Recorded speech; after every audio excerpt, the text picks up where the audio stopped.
Doreen Granpeesheh is the Dr. Doreen is an expert in autism. Doreen Granpeesheh. Dr. Granpeesheh. Dr. Doreen Granpeesheh. Dr. Doreen Granpeesheh is a visionary in the field of autism. Now you can ask her questions on Ask Dr. Doreen.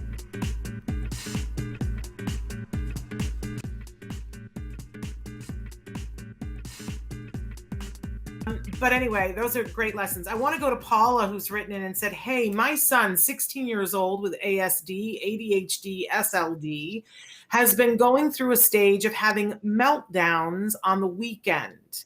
When we chatted about why he's so upset at the weekend, he and has a meltdown, and he said that that's what he does at the weekend.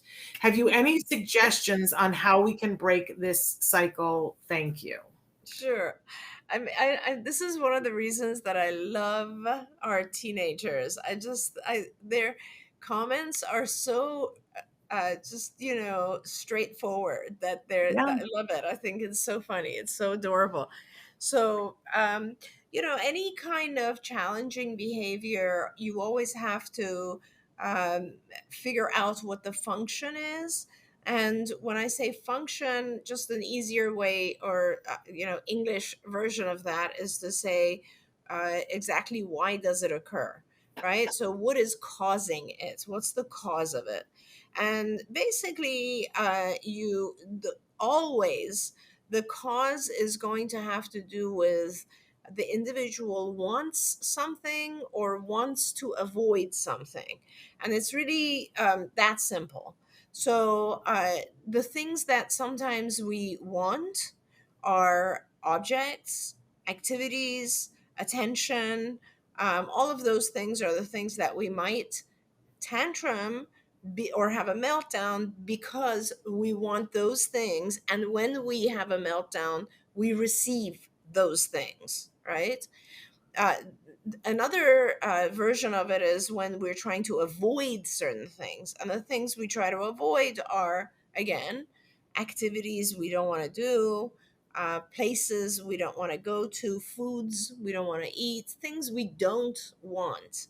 And we have a meltdown, and then after the meltdown, people kind of back off and leave us alone. So we actually effectively avoid those things. So tantrums and all these challenging behaviors are not part of autism. They're kind of a form of communication, right?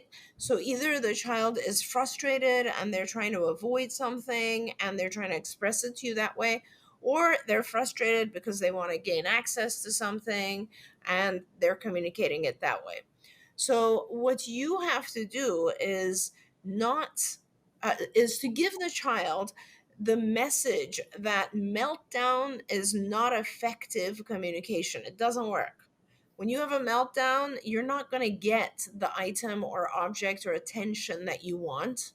When you have a meltdown, you're not going to get to avoid the situation that you want to avoid. I'm actually going to help, motor you through it. I'm going to continue doing what I'm doing. There's no way your meltdown is going to make me back off. There's no way your meltdown is going to help you avoid this situation or gain access to a situation. So, for instance, I'm not going to give you attention when you have a meltdown. But I am going to give you attention. I am going to back off. I am going to give you the object you want, or I'm going to help you avoid the situation if you communicate it in a more appropriate way. And a more appropriate way is going to differ for each child. Some children can actually vocalize. So instead of tantruming, we model for them to speak and to ask for what they want. Some children cannot vocalize yet. And instead of tantruming or having a meltdown, we teach them to use either icons, like a picture of what they want or what they want to avoid, or sign, or keyboarding, some other non-vocal way of communicating. And everybody can communicate in a non-vocal way, right? As long as you teach it. And as long as you reward the more appropriate communication and do not reward the meltdown, it will change. There's no question, because from the child's perspective, it doesn't work anymore. So it's not that he just has meltdowns on the weekends. It's probably that when he has a meltdown, the reaction that he gets on the weekends is the reaction he wants. And during the week, perhaps at school or whatever other environment he's in, he doesn't get that reaction. So you have to kind of figure out what the function is. What is it that he's really trying to gain access to or trying to avoid? All right, I'm going to throw another log on this fire because Dr. Granpeesheh, I'm holding up these because these pens that we got that you and I I love love so those. Yeah. they came from this parent. Oh, And okay. we both love these pens. So I want We to thank do. you. We do. You guys can see they have a little crown on them, and we both love our crown pens.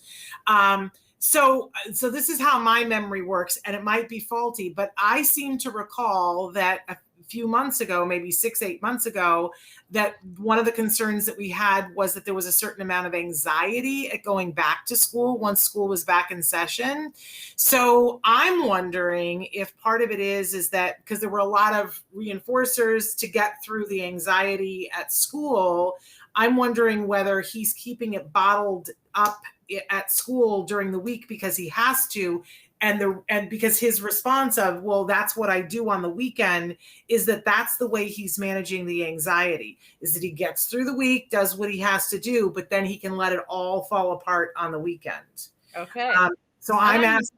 I love that you said that, because that is such a great question, Shannon. And it's sort of like a, grad school level question. It's such an advanced Really? question. Have I graduated from grade school? I'm so excited. It's a great question because, here's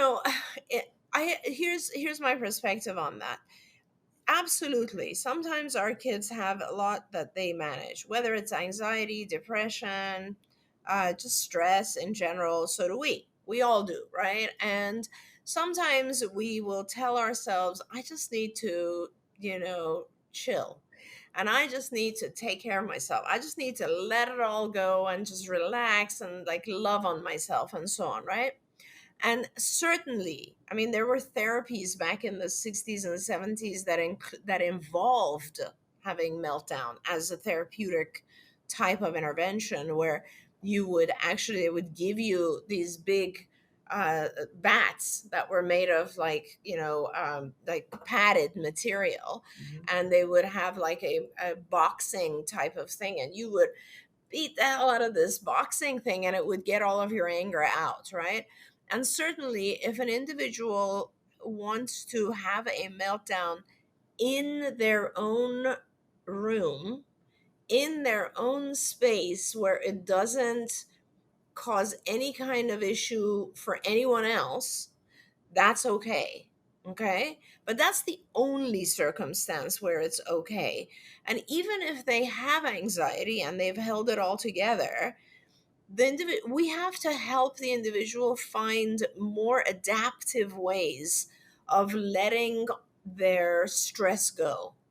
And having a meltdown on the family is not okay under any circumstance. So, what are some other ways that you can help your child maybe release the tension and perhaps the anxiety and stress and so on that they've experienced? There's several, right? For instance, you could have them do physical activity. In fact, that's why exercise and so on the weekend is always really good for kids, because they kind of get it out. You can actually do things like it's funny, Shane, because there are yoga classes where the entire class is focused on this, and like they play music and they make the room dark, and you're supposed to like jump up and down and scream as loud as you can during the course of the class, because it just releases your pent up energy. You can think of things like that are done for this purpose, but it needs to be kind of something that is not disturbing to the rest of the family or to anyone else. And then it serves a purpose that is more therapeutic.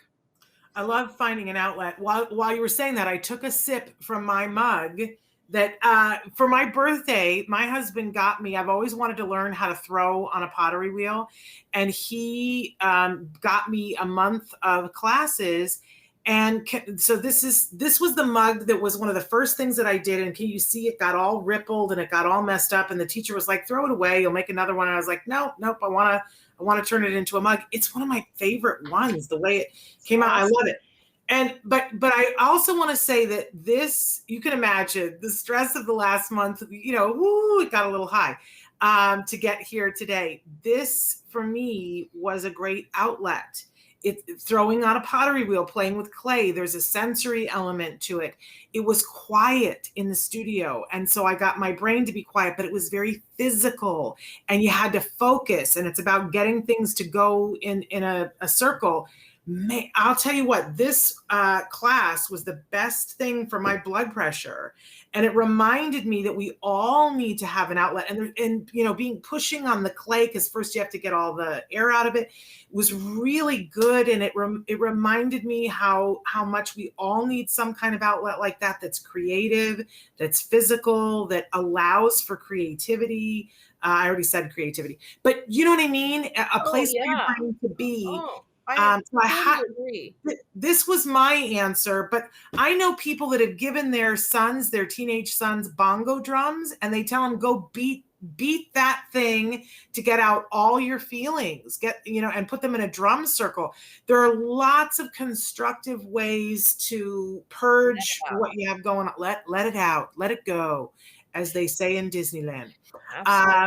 So, I love that, saying if he wants to go have the meltdown in his room, as long as he's safe, all to the good.